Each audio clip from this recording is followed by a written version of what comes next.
শুভকান আছি আপনাদের সাথে কথা বলার জন্য। সৌদি আরব প্রবাসী জীবন নিয়ে কথা বলবো, ড্রাইভিং লাইসেন্স সম্পর্কে। কোম্পানি চায় কি বাংলাদেশি ড্রাইভিং লাইসেন্স দেখতে চায়।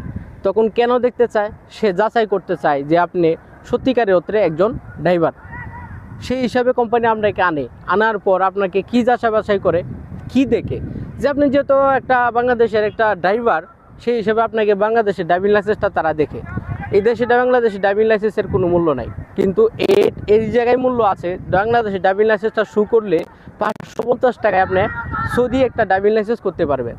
আর যদি বাংলাদেশি ড্রাইভিং লাইসেন্সটা না থাকে তাহলে আপনাকে এতটুকু মূল্যায়ন করা হবে না। কথাটা যদি আপনার বুঝে না আসে, আপনারা যারা থাকে আপনাদের পরিবার পরিজন আত্মীয় স্বজন ভাই ভাদার, তাদেরকে আপনারা জিজ্ঞাসা করে দেখবেন যে কথাটার কতটা সত্যতা আছে। তো আমি বলবো আপনি যে গাড়ি চালাবেন সেই গাড়ি শিখে তারপরে আসবেন।